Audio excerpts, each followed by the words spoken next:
Sayang naman kung papatayin ko kayo agad. Mas gusto ko munang paglaruan ang buhay ninyong dalawa bago ko kayo papatayin. Pagkatapos gagawin kong panghimagas mamaya ang inyong mga puso para mas lalo akong lumakas bago ko harapin ang bagong katauhan ni Hector. Nakakalukong pagtawa ni Saturnino habang mas lalo pa niyang hinihigpitan ang paghawak sa mga liig nito para dahan-dahan ang mga itong mamatay nang walang kalaban-laban sa kanya. Samantala, oy, bakit ang ingay ninyo dito? Parang may kasiyahan na nagaganap dito ah. Pwede bang isali ninyo ako sa inyong kasiyahan? Biglang sambit ni Dungkoy habang dahan-dahan itong lumalabas sa pintuan ng bahay ng magising ito sa kanyang pagkakatulog. Tumigil ka nga dyan, Dungkoy. Alam mo naman na naglalaban ang mga yan. Tignan mo nga, ang dami nang namamatay sa pinaggagawa nila. Kaya halika na sa loob ng bahay, baka madamay pa tayo rito. Biglang sigaw din ni Jasmine habang patuloy pa rin ito sa paghila sa kamay ni Dungkoy para bumalik ito sa kanilang pinagtataguan. Oy, akala ko nagsasaya lang kayo dito. Yun pala nagpapatayan na silang lahat. Nakakatakot naman. Sige na nga, halika na't bumalik na tayo sa loob. Baka madamay pa tayo dito sa away nila Wikang muli ni Dungkoy habang dahan-dahan silang bumabalik sa loob ng bahay. Patayin ninyo ang binatang yon. Siya ang bagong katauhan ngayon ni Hector. Huwag ninyo siyang patatakasin sa lugar na ito dahil dito ko siya ililibing. Biglang sigaw ni Saturnino sa kanyang mga alagad dahil alam niya na ang binatang parang sinto-sinto ay ang bagong katauhan ni Hector dahil nararamdaman niya ang enerhiya ni Hector sa katawan nito. Dahil sa narinig ng mga alagad nitong mga diablo ay agad silang pumasok sa loob ng bahay upang kitilin ang buhay ni Dungkoy. Nag-uunahan pa ang mga ito kung sino ang unang makakapatay dito dahil alam nila na may gantimpala silang makukuha sa kanilang hari kapag napatay nila ito. Subalit laking gulat nilang lahat na naroroon sa labas ng bahay dahil isa-isa nang tumatalsik palabas ng bahay ang mga diablong nag-uunahan kanina na pumasok. Ngunit mas nagulantang silang lahat nang makita nila na ang lahat ng mga ito ay wala ng mga ulo. Sino bang binatang yon? Halos hindi na mabilang ang mga diablong pinugutan niya ng ulo na tumatalsik dito sa labas ng bahay. Grabe ang lakas ng binatang yon dahil pati tayo mga mandirigma ng mga aswang ay nahihirapan sa isa. Pero siya ay wala siyang kahirap-hirap na patayin ng mga ito. Pagtatakang tanong ni Jobert sa kanyang mga kasamahan na halos maubusan na ng lakas ang mga ito dahil sa lakas ng mga diablong kalaban nila. Siya yung binata na nakita natin sa loob ng tricycle nang mahanap natin si Rafaela Pinuno. Tapos ang kasama niya ngayon ay ang diwatang hinahanap natin. Sabat naman ang tauhan nito na hindi pa rin makapaniwala sa kanyang nasasaksihan na pangyayari ngayon dahil walang kalaban-laban dito ang mga diablong gustong pumatay sa kanya. Oy, bakit ba sinasali ninyo kami dito sa labanan ninyo? Hindi naman kami kasali sa inyo Dinukot lang kami ng mangkukulam na yon. Sambit ni Dungkoy habang tinuturo nito si Helen na halos wala ng buhay sa katawan nito. Huwag ka nang magkunwari pa, Hector. Alam ko na alam mo na ang nangyayari ngayon dahil nararamdaman ko sa iyong katawan na bumabalik na ang dati mong lakas at kapangyarihan. Nararamdaman ko na rin na nawala na ang sumpa na binigay sa iyo ng matandang babaylan sa nakaraan mong buhay. Sigaw naman ni Saturnino habang nakatingin siya ng masama kay Dungkoy habang nakikipaglaban ito sa mga diablong umaatake sa kanya. Hala, sinong Hector ang pinagsasabi ng mukhang butiki na yan? Pagkukunwari pa rin ni Dungkoy para asarin ito si Saturnino. Hala, ewan ko dyan. Parang ikaw yata ang kinakausap niya, Dungkoy. Kasi tingnan mo, nakatingin siya ng masama sa'yo. Sagot naman ni Jasmine dahil hindi talaga niya kilala kung sinong Hector ang pinagsasabi nito. Kaya napangiti na lamang si Dungkoy kasi nahahalata niya sa mukha ni Saturnino na inis na ito sa kanya dahil hindi niya ito pinapansin. Bagkus ay patuloy pa rin siya sa pagpaslang sa mga diablong umaatake sa kanya. Kawawa ka naman, Saturnino. Tinawag kang mukhang butiki ng batang sinto-sinto. Nakangiting sambit ni Rosario habang nahihirapan na siyang huminga dahil sa higpit ng pagkakasakal sa kanya ni Saturnino. Tignan mo nga ang kanyang mga alagad. Malapit nang maubos ng batang sinto-sinto. Talagang mahina kang nilalang, Saturnino, dahil hindi mo man lang masanay ng mabuti ang iyong mga alagad, kaya ganyan sila kahihina. Sabat naman ni Helen para mas lalong mainis si Saturnino dahil alam nilang mawawalan ito ng lakas kapag uminit na ang ulo nito. Tumahimik kayo! Nakakalimutan na siguro ninyo na hawak ko pa rin ang mga buhay ninyong dalawa.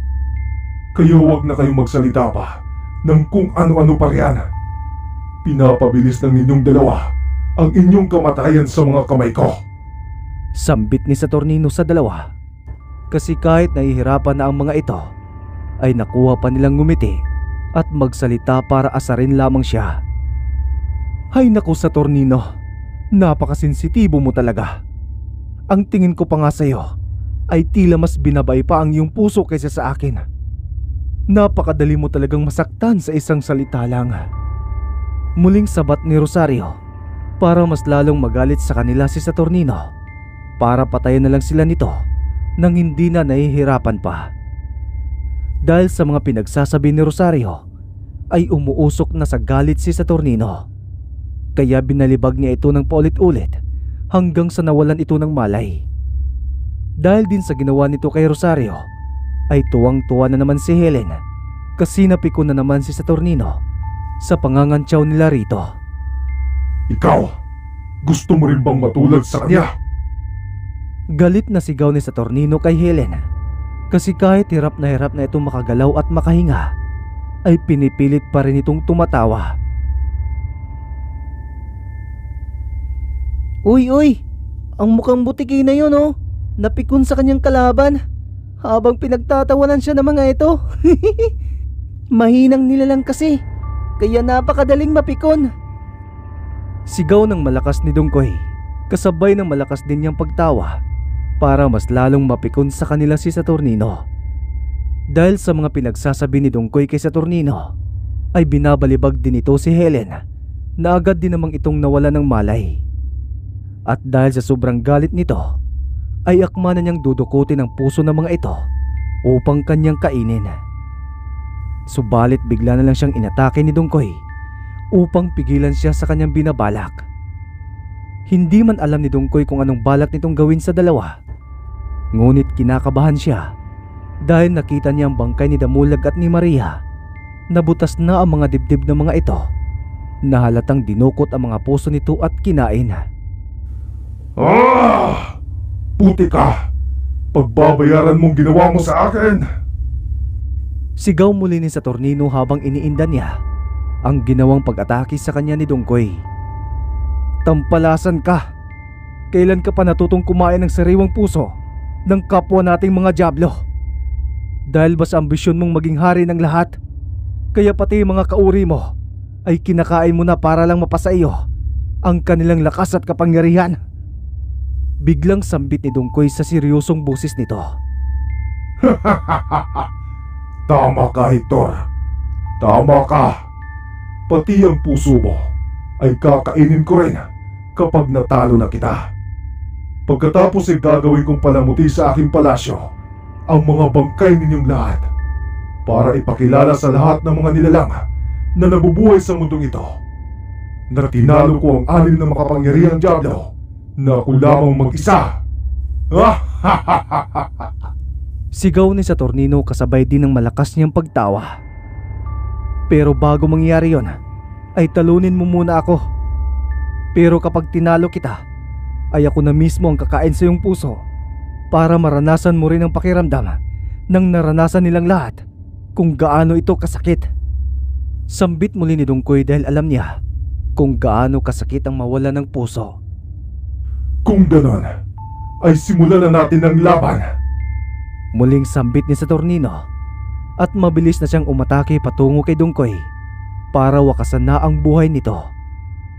Dahil sa sobrang bilis ni Saturnino ay nalaman kaagad ni Dungkoy na iyon ang kapangyarihan ni Maria ang bilis na tila sa isang kidlat.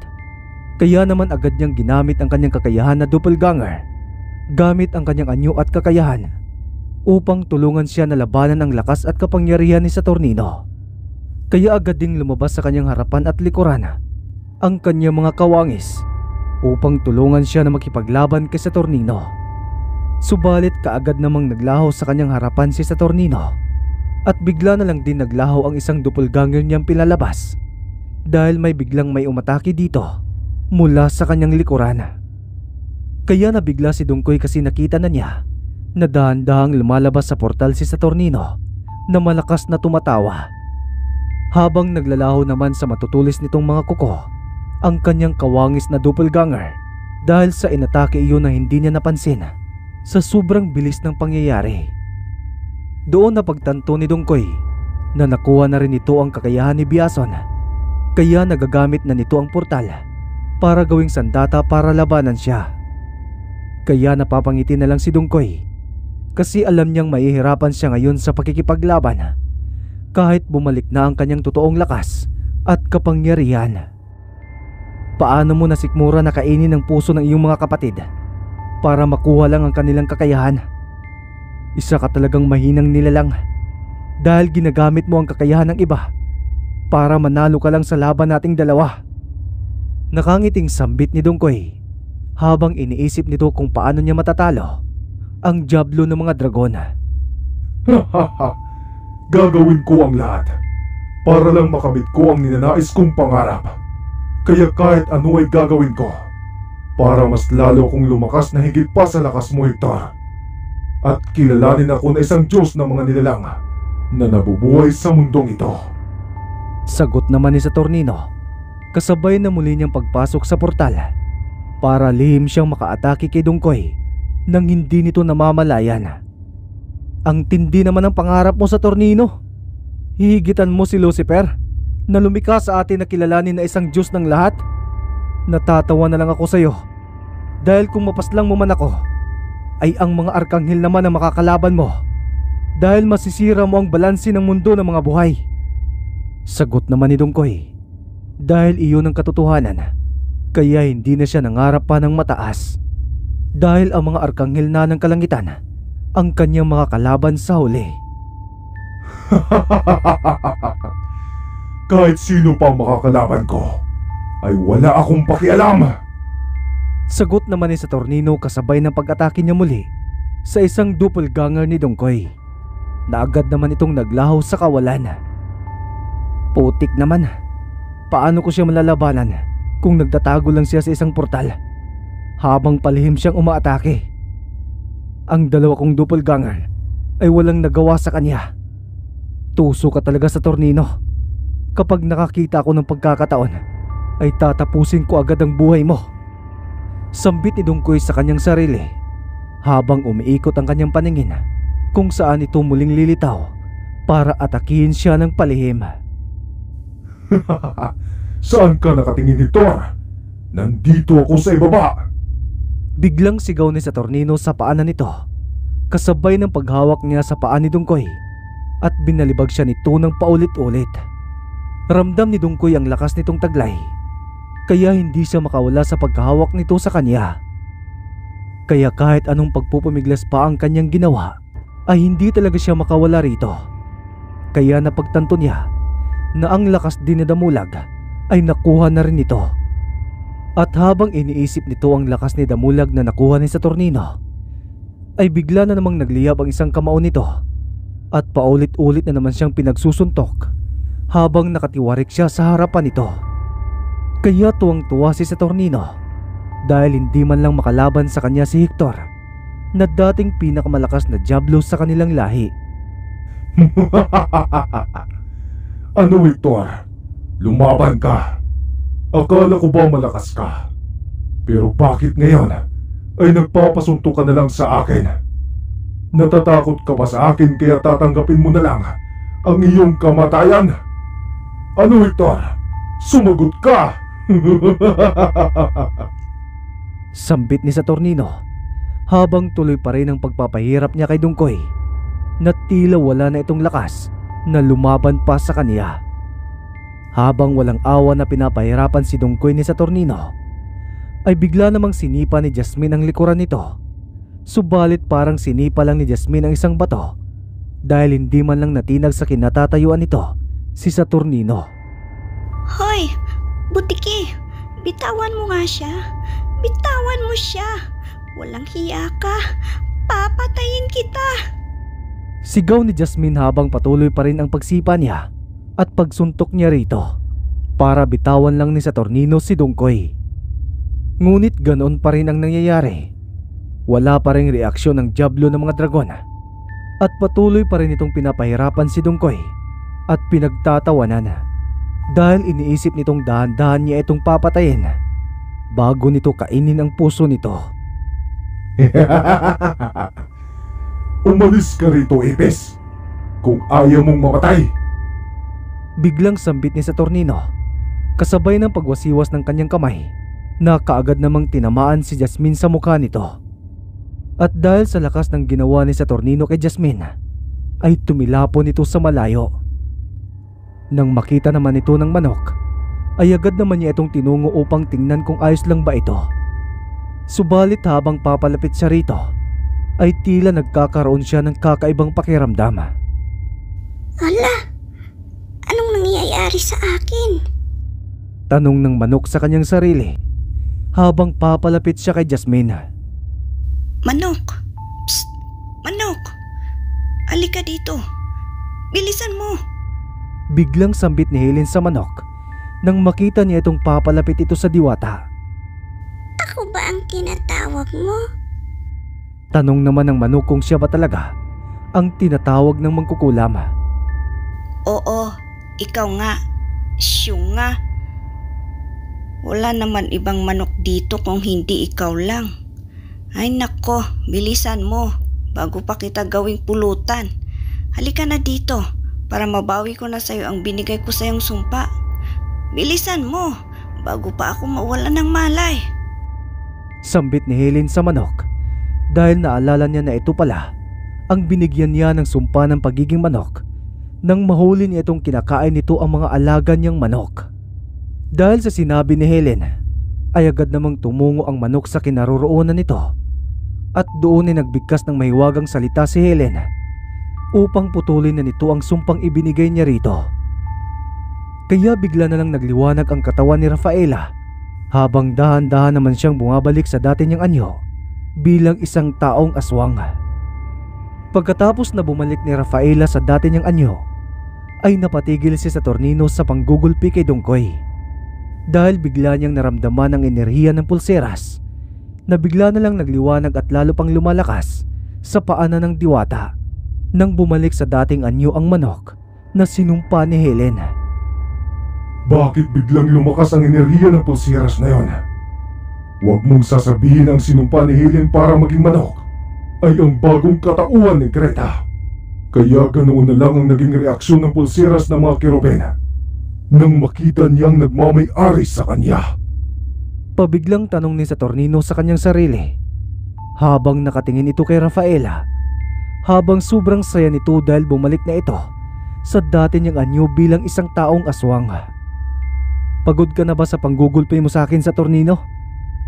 Biglang sambit ni Dungkoy na nakangiti. Tumigil ka. Patay ka na para sa akin, Hector. Wala kang kwentang kalaban. Siya nga pala, bago kita papatayin, gusto ko munang makita mo kung paano ko papatayin ang pinakamamahal mong babae. Sagot naman ni Saturnino habang nakatingin ito kay Rafaela. Dahil sa mga pinagsasabi ni Saturnino ay biglang nanlaki ang mga mata ni Dungkoy dahil ang ibig nitong sabihin ay muling nabuhay si Greta sa ibang katauhan at alam nito kung sino ito. kaya dahan-dahan niyang nilingon ang tinitingnan nito. Doon ay nakita niya si Rafaela na nakatingin sa kanila. Kaya napagtanto ni Dungkoy na ito na nga si Greta, dahil ang espiritual nitong kapangyarihan ay nagmumula kay Greta sa nakaraang buhay nito. Napagtanto pa niya na ito talaga si Greta nang makita niya ang pulseras na nasa paanan ng diwata. Habang nagliliwanag ito at gustong-gusto nang bumalik sa dating nagmamay-ari sa kanya. Tampalasan ka! Huwag na huwag mong gagalawin ang babaeng yan. Kapag ginalaw mo siya, ay dila lang ang walang latay sa'yo sa tornino. Seryosong sambit ni Dungkoy sa Diablo ng mga dragon, dahil kay tagal niyang hinahanap at hinihintay ang muling pagkabuhay ni Greta sa ibang katauhan. Isa kang hunghang. May magagawa ka pa ba sa sitwasyon mo ngayon? Huwag mo nga akong patawanin, Hector. Manood ka na lang kung paano ko siya papatayin. Sagot naman ni Saturnino na tumatawa, at tinagis niya sa malayo si Dungkoy na tila isa lang itong basura. Tumigil ka! Pakiusap! Ako na lang ang papatayin mo, Saturnino! Pakiusap! Maawa ka sa kanya! Sigaw ni Dungkoy sa malayo habang nahihirapan na itong tumayo dahil sa tindi ng pinsalan nitong natatanggap sa panggugulpi sa kanya ni Saturnino. Kaya kahit na hirap na sa pagtayo si Dungkoy, ay pinipilit pa rin niyang makatayo. Nais talaga niyang tulungan ang bagong katauhan ng kanyang pinakamamahal na babae. Subalit ayaw na sundin ng kanyang paa at katawan ang gusto niyang gawin. Kahit na ang kanyang enerhiya at espiritual na kapangyarihan ay ayaw na ring lumabas sa kanyang katawan. Kaya todo na ang pagmamakaawan niya kay Saturnino na huwag nitong papatayin si Rafaela. Subalit parang bingilang ito habang dahan-dahan na siyang lumalapit sa babaeng walang kaalam-alam na papatayin na niya ito.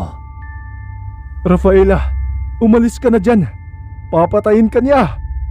Biglang sigaw naman ni Jobert nang makita niyang reaksyon ni Dungkoy na tila nagmamakaawa ito sa Diablo ng mga dragon. Ay hala, bakit ako? Ano na naman ang kasalanan ko sa kanya? Sagot naman ni Rafaela habang natataranta itong naghahanap ng matatakbuhan. Kunin mo ang pulseras! Kunin mo ang pulseras sa diwata! Magmadali ka bago pa mahuli ang lahat! Biglang sabat naman ni Helen. Kasabay noon ay nawala na siya ng ulirat. Ano? Papatayin na nga ako ng Diablong Butiki. Nanakawan ko pa ang pulseras ng diwata. Bahala kayo dyan. Tinatamay nyo na naman ako. Ano ba yan? Sambit naman ni Rafaela. Sabay takbo ng matulin para hindi siya maabutan ni Saturnino, na patuloy pa rin sa paglalakad patungo sa kanya.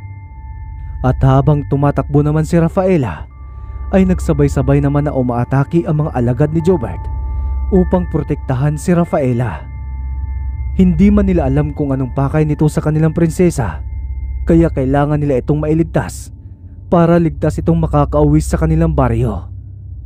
Subalit para lang silang mga insekto na pinapatay ni Saturnino, hanggang si Jobert na lang ang natitirang humaharang sa daraanan nito patungo kay Rafaela.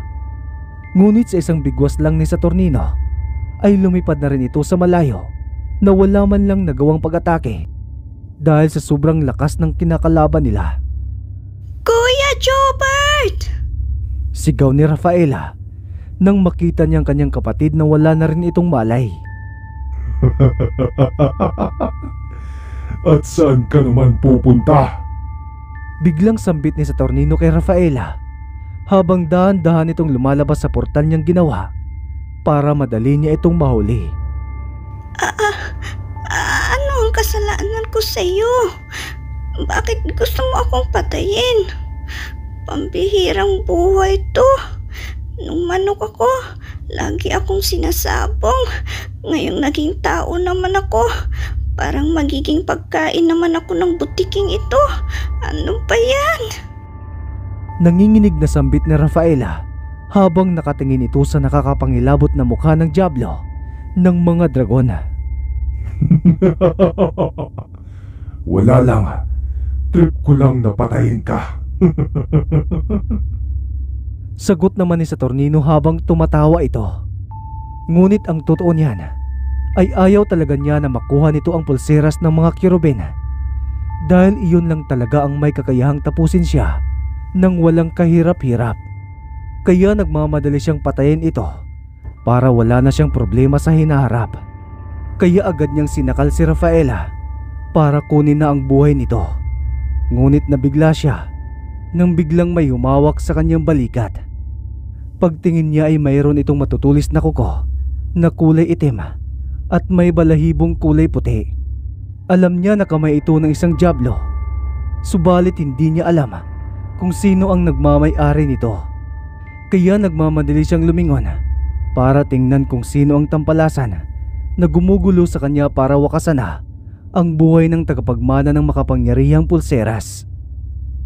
Subalit laking gulat niya nang bigla na lang siyang sinuntok nito ng ubod lakas. Kaya nabitawan nito si Rafaela.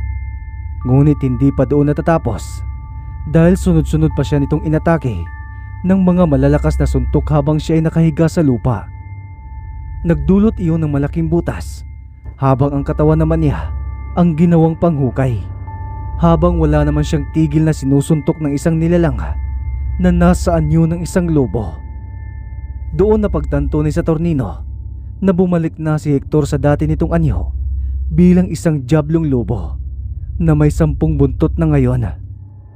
Ikaw na ba yan, Hector? Sambit ni Saturnino kasabay ng pagbugan niya ng malakas na apoy upang matigil na ang diablong lobo sa pagsuntok sa kanya. Dahil nga sa ginawa ni Saturnino na pagbuga ng malakas na apoy, ay napatigil nga ang diablong lobo sa pag-atake sa kanya. Kaya agad siyang naglaho sa kanyang kinalalagyan gamit ang isang portal. Sa wakas, bumalik ka na sa dati mong anyo, Hector. Akala ko'y mamamatay ka na lang sa pagiging anyong tao mo. Ngunit mas pinasaya mo ako dahil ngayon ay matutupad na ang pangarap kong mapaslang ka sa aking sariling mga kamay sa anyo ng isang diablong lobo na dati naming pinuno. Sigaw ni Saturnino habang nilalabas na niya ang tunay niyang kapangyarihan. Subalit wala namang tugon ang diablo ng lobo sa pinagsasabi nito. Tila wala ito sa kanyang sarili, dahil ang nais lang nito ay patayin ang kanyang kalaban na mas malakas pa sa kanya. Kaya habang nagpapalabas pa ng kapangyarihan si Saturnino, ay agad na naman siyang inatake ng diablong lobo.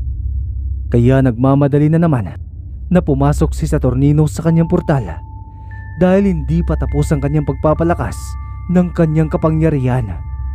At isa pa ay pinapagaling pa rin niya ang kanyang natamong pinsala sa kanyang buong katawan, dahil tila ba nabali lahat ng kanyang buto sa katawan sa sobrang lakas ng atake ng diablong lobo sa kanya kanina. Putik. Putik na yon. Hindi ko inaasahan na babalik si Hector sa dati niyang anyo. Akala ko ba ay sinumpa na niya ang pagiging diablo at hindi na siya babalik sa pagiging anyong lobo kailanman. Bakit ngayon ay kaharap ko na naman ang pinakamalakas na diablo sa mundong ito? Putik talaga. Kailangan kong makaisip ng paraan para matalo ko siya. Sambit ni Saturnino sa loob ng portal habang iniinda pa rin niya ang pinsala nito sa kanyang katawan. At habang nag-iisip si Saturnino sa loob ng portal kung paano niya papatayin ang diablong lobo, ay bigla namang lumiwanag ang kanyang paligid. Kaya napalingon siya kung saan nagmumula ang liwanag, at nang makita niya ito, ay laking gulat niya nang may 2 kamay na pilit winawasak ang portal niyang ginawa.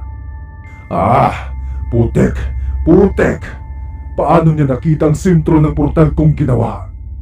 Imposibleng nararamdaman niya ang spiritual kong kapangyarihan habang nandito ako sa loob ng portal. Nanggagalaiting sambit ni Saturnino sa kanyang sarili, at kaagad na siyang lumabas sa portal, dahil kapag nasira ito ay hindi na siya makakalabas doon kailanman. Akala ko ba ay ikaw ang magiging hari ng lahat? Akala ko ba wala kang kinakatakutan? Bakit ngayon para kang butiki na nagtatago sa iyong lungga? Biglang sambit ng diablo ng mga lobo Nang makita nito ang dyablo ng dragon, nagulat na gulat sa kanyang ginawa. Puti ka! Huwag na huwag mo kong ikukumpara sa isang butike. Hinayupa ka! Papatayin na kita ngayon! Sigaw ni Saturnino at kaagad na siyang umatake ng sobrang bilis. Dahil sa sobrang bilis na pinamalas ni Saturnino, ay tinamaan niya ng 5 suntok ang Diablong Lobo. Kaya agad naman itong napaatras sa sobrang lakas. Subalit nakangiti pa rin ito na tila wala lang nangyari sa kanya.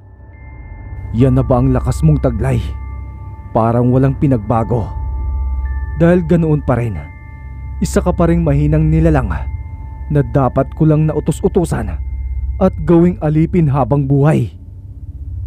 Sambit ng Diablo ng mga lobo na tila nawala na ng ganang lumaban. Huwag mo kong insultuhin, Hector. Hindi na ako katulad ng dati mo lang inutos-utusan na parang isang alipin. Ipapakita ko sa iyo ngayon kung gaano na ako kalakas. Sambit muli ni Saturnino habang mabilis na naman siyang umaatake. At habang papalapit naman siya sa Diablo ng mga lobo, ay bigla siyang napahinto. Dahil bigla itong umupo sa kanyang harapan na tila ba nawalan na talaga ito ng ganang lumaban sa kanya.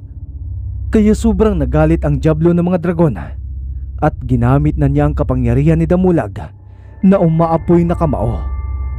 Ilang suntok din ang kanyang nagawa, subalit hindi man lang natitinag ang Diablong Lobo sa kinauupuan nito.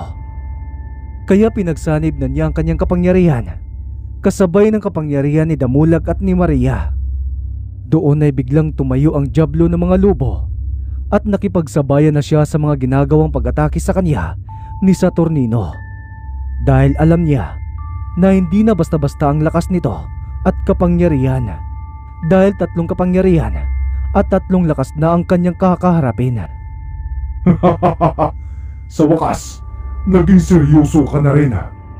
Halika, labanan mo ako hanggang kamatayan, Hector. Wala na akong pakialam kung ito na ang magiging wakas ko. Sigaw muli ni Saturnino habang pabilis ng pabilis ang kanyang galaw na tila isa na siyang kidlat na gumuguhit sa kawalan. Yan ang gusto ko. Ibuhos mo na ang lahat mong lakas para matalo mo ko, Saturnino. Sigaw rin ng Diablo ng mga lobo habang nagliliyab ang kanyang mga mata sa sobrang saya. Dahil ngayon lang din siya muling makakalaban na binubuhos din niya ang kanyang buong lakas. At dahil sa sobrang lakas ng 2 Diablong naglalaban, ay tila magugunaw na ang mundo. Dahil ang madadaanan nilang dalawa ay kaagad na nasisira na tila dinadaanan ng malakas na bagyo. Pati ang natitirang naroroon ay kaagad na naglalaho na tila isang bula dahil sa mga enerhiyang lumalabas sa kanilang mga katawan.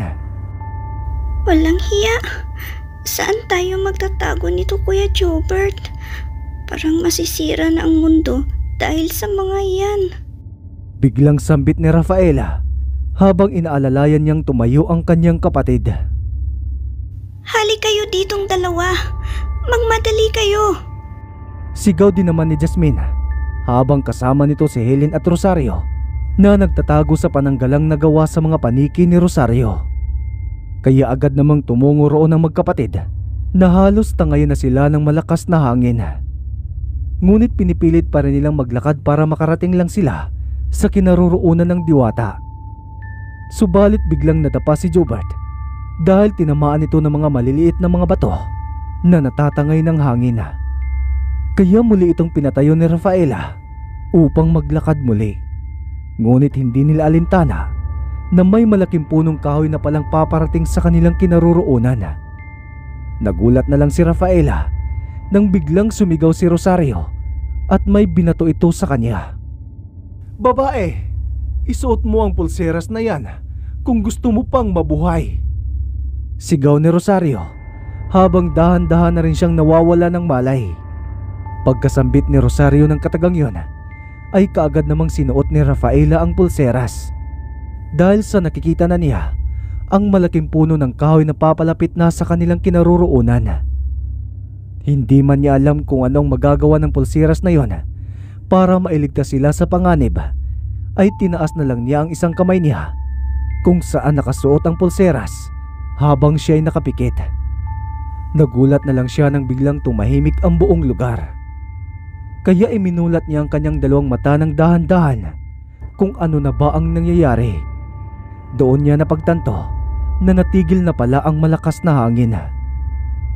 Natigil na rin ang dumadagundong na labanan ng dalawang dyablo na halos sirain na ang buong mundo. Kaya nagtataka siya kung paano iyon nangyari, hanggang sa biglang may narinig siyang nagsalita mula sa kanyang likuran. Ikaw palang tagapagmana ng makapangyarihang pulseras ngayon. Maraming salamat sa iyo dahil nabuksan mo ang portal ng kalangitan patungo rito sa lupain ng mga mortal. Dahil sa iyo, nailigtas namin ang mundo sa pagkagunaw nito dahil lang sa mga diablong ito na walang ginawa kung hindi magasiklang ng lagim dito sa mundong ibabaw. Kaya simula ngayon ay magiging payapa na ang mundo dahil ang lahat ng mga diablong ito ay ihuhulog sila mula sa impyerno kung saan sila nagmula. Sambit ng isang nilalang na may hawak na espadang ginto na may 4 na pakpak na kulay puti sa likuran nito. Ha? Ako tagapagmana ng pulseras? Hindi po ito sa akin. Dahil binato lang po ito sa akin ng diablong mukhang paniki. Parang ang may-ari nito ay ang diwata. Siyang apo pala. Paano niyo natalo ang dalawang diablo na yan? Pagpapaliwanag ni Rafaela dahil hindi niya alam na siya pala ang nakatakdang magmamay-ari ng makapangyarihang pulseras ng mga kirubin na nakasuot na sa kanyang kamay ngayon. Hindi na mahalaga kung saan mo yan nakuha dahil ang pinili ng pulseras na magmamay-ari sa kanya ay ikaw ang kanyang napili. Ikaw lang din ang may kakayahan na gamitin ang kanyang kapangyarihan at kayang tumawag sa amin ng mga arkanghel ng kalangitan. Kaya tandaan mo na gamitin mo lang yan kung kinakailangan. Sagot naman ng arkanghel ng kalangitan habang hawak nito sa kanyang dalawang kamay si Saturnino at si Dungkoy na tila isang basang sisiw na nakayuko ang mga ulo dahil binugbog sila nito ng walang kahirap-hirap. Ani oy, San Miguel, wag mo na akong ibalik sa impyerno dahil kay tagal kong hinihintay ang muling pagkabuhay ng babaeng yan. Tapos maghihintay ulit ako ng ilang libong taon para muli ko siyang makita. Pagmamakaawa ni Dungkoy sa anyong diablong lobo. Huwag kang mag-alala, Hector. Babalik tayo sa mundong ito pagkatapos nating pagharian ang impyerno. Nakangiting sambit ni Saturnino dahil hindi siya natalo ni Dungkoy sa kanilang laban. Dahil biglang nakialam sa kanilang laban ang mga arkanghel ng kalangitan. Tama ka, Saturnino. Doon kayo magdasik ng lagim sa impyerno. Agawan ninyo ng trono si Lucifer para maiba naman. Nakangiting wika ni San Miguel dahil nahirapan din siya sa dalawang ito kanina dahil kakaiba rin ang kanilang taglay na lakas at kapangyarihan. Tapos na ang portal patungo sa impyerno, Miguel. Ano nang gagawin natin ngayon? Biglang sambit ni Gabriel sa kanilang pinuno. Itapon ang lahat ng diablo sa impyerno. Walang ititira, buhay man ito o patay. Kailangan natin na linisin ang mundo ng mga mortal para maibalik ang balanse ng mundo na wala ng mga diablong nabubuhay pa. Utos ni Miguel sa lahat ng mga arkanghel. Kaya agad namang sinunod ng mga arkanghel ang inutos sa kanila ni Miguel. Kasali na si Helen at si Rosario na pinatapon sa impyerno habang wala pa ring malay ang mga ito. At ang huling itinapon nila ay si Saturnino at si Dungkoy na si Miguel na ang gumawa. Subalit bago pa mahulog si Dungkoy sa impyerno ay napansin ng lahat na naroroon na may namumong luha sa kanyang mga mata habang nakatingin ito kay Rafaela. Tila masaya itong lilisan sa mundo ng mga mortal dahil muli niyang nakita ang babaeng pinakamamahal niya. Pagkatapos ng pangyayaring iyon ay binura ng lahat ng arkanghel ang mga alaala ng mga nakasaksi sa lugar na iyon. Pagkatapos ay lumisan na silang lahat habang nakangiti sa tagapagmana ng makapangyarihang pulseras ng mga kerubin na si Rafaela. Subalit habang lumilisan ang mga ito ay biglang pumatak ang mga luha ni Rafaela na hindi niya alam kung bakit. Hanggang sa bumalik tanaw siya sa nakaraan sa pamamagitan ng kapangyarihan ng pulseras. Doon niya naalala na ang diablong lobo na itinapon sa impyerno ay ang dati niya palang iniibig. Kaya bigla na lang siyang umiyak ng ubod lakas dahil nakalimutan niya kung gaano siya nito kamahal.